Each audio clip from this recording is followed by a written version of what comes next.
And we are rolling, brothers and the occasional sister. Welcome to the Bro Chick Club. Today's video is about the topic of women. Women. God love them, God hate them. Anyway, this has been prompted by a visit from a mate that I hadn't seen for about 10 years today. As the late great Prince said in a song, and I'll give you the chord. See if you can guess the song, because this is the only song I know that starts with this chord that I've ever heard. It's a weird one. You should be able to guess it if you're a boomer or if you lived through the 80s. I'll do it again. Did you get it? Another clue would be if you're a musician, it's normally played with a chorus on the guitar. Never meant to cause you any sorrow. I never meant to cause you any pain. And so forth. And the thing is that there is often a lot of sorrow and a lot of pain where love is involved. Isn't it weird how you can see her in a bar, you be somewhere, maybe just on holiday, however you met the person you love, or maybe a place you worked, and you see that woman, lock eyes, she looks at you, looks down, looks up, looks down. You pluck up your courage and go on over and say hey. Or maybe you met on a dating app, you did it on your phone, you, more modern people today. Or maybe you just banged into her in the library, or while you're doing the shopping, or at the petrol station, helped her with maybe her groceries. Or maybe it was a workmate that you're working with and you got to see each other on a regular basis. Maybe it was an old friend that suddenly things started off as like, hi, good to see you, good to see you, good to see you. Yeah, that can happen. Flatmates can become lovers. If you're living out in the country and there's not a lot of people around, it might be a neighbour that's reasonably close and you see her quite a bit and there's not a lot of options, so you kind of keep on going there. Maybe it's your father's boss's daughter, in the case of me when I was 13, the first time I lost my virginity. That didn't go down very well with the chief ranger. Anyway, that's a story for another day. Point being is you can meet this person and you just fall into them, your ego collapses into them, you fall in love. And you get to know them and you get to just love everything about them. Their eyes, when you kiss, their breath tastes right and sweet in your mouth. This is the exchange of pheromones and chemicals saying we are good together, we'll make healthy children, our immune systems are functioning well, they're compatible to make children. That's why when you kiss somebody it's like, ugh, and you're repelled away, that means generally that your immune systems weren't compatible to make healthy children. So there's a lot to be said about the taste of a woman's kiss. Nevertheless, you meet that person and then you start dating occasionally. If you're a young man, you're probably seeing a couple of women, and if you're a young woman, you've probably got a couple of men. But then there's this one that you just like target because you've got this thing, oh man, that's the one. She's it.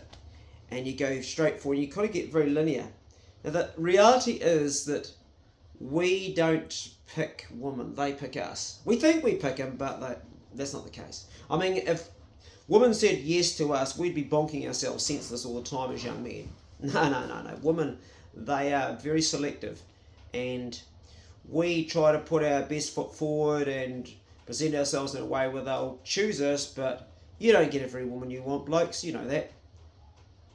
Even if you're someone who's in a position of quite high power or you're a famous sports person, you might sleep with a few women, but you don't get every one that you want. And often you can get a whole lot, but the very one you want is the one you just can't get, and that's the one you want even more, and vice versa for women. But let's just say that you meet that one, and this is clearly what's happened with my mate today. I don't know his whole story, but I know what it's like to fall in love. Met her, man, it was like sparks.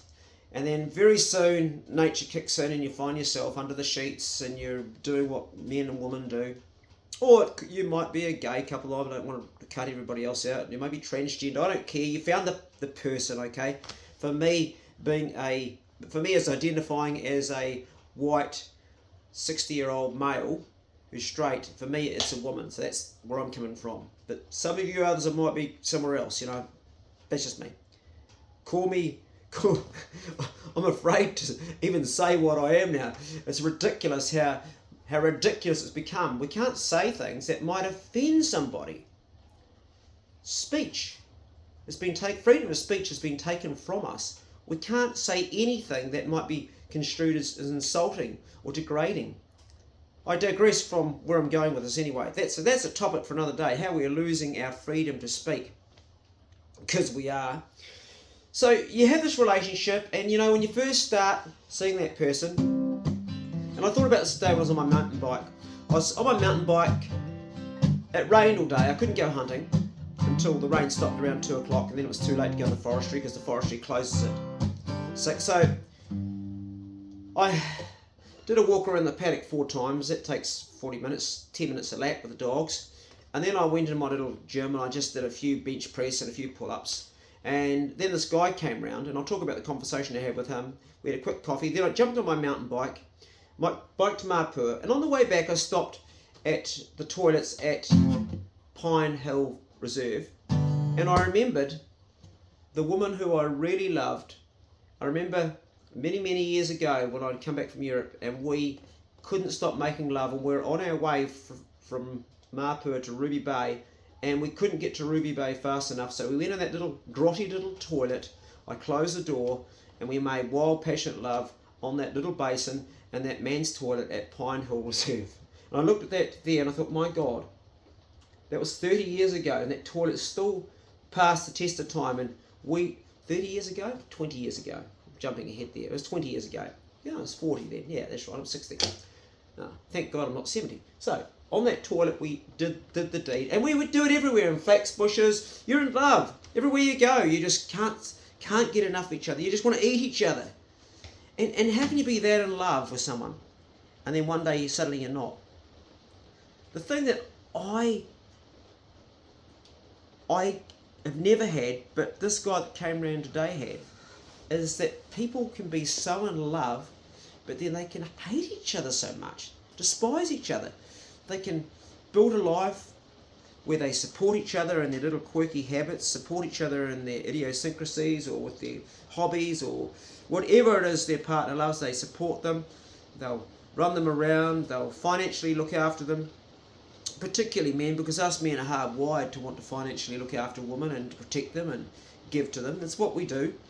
And you have this case of this mate that came around today. I hadn't seen him for a long time, and suddenly things start going wrong, and this person that you love so much, suddenly something happens. They stop taking their medication and start getting weird, or start accusing you of things that you didn't do, in the case of this guy today. And we lost a brother on the Broadcheck Club from Australia that used to comment here. Boone was his name, and was nicknamed Boone, and I talked to him, and he committed suicide.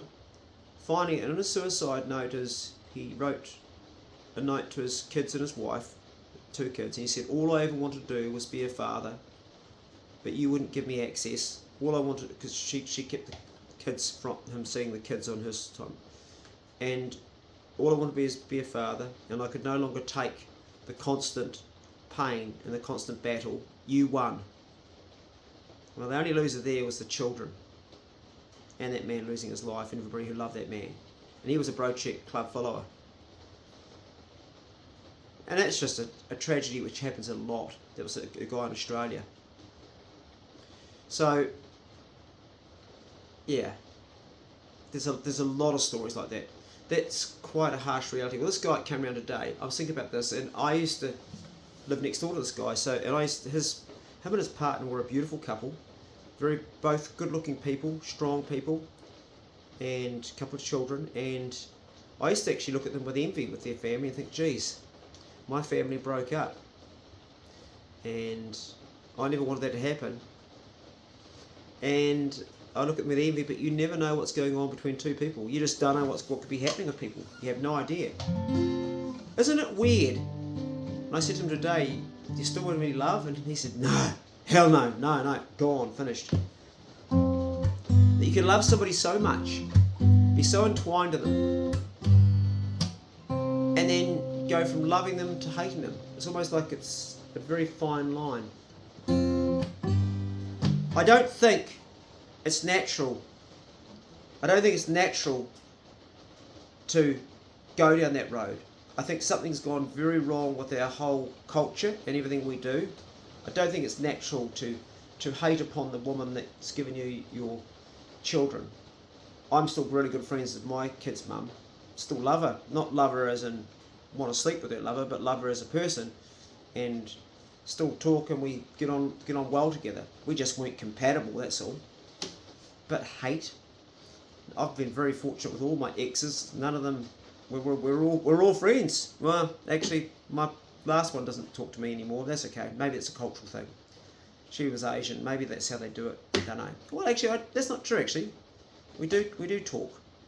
We do talk actually, just not a lot, which is how it should be because it's over. Anyway, I'm going to make a short vlog because it's raining and I've got to edit a video for the Good Bastard Club of the hunt I had with Jody on Wednesday. River crossings, mountains to climb, insane sort of a hunt really. And that's for my patrons, so I haven't posted a hunt video for a while, so I'll better call that quits for tonight. Just a short one, brothers and the occasional sister. Hope this one finds you well. And check on a brother if you know a brother who's struggling, particularly a brother that's struggling with losing custody of his children. It's a really crap system. It doesn't work in favour for men. It's been biased. The pendulum swung too far the wrong way. It needs to come back. Women use children as a weapon, as a power weapon, and the only hurt they're really doing is to the children themselves.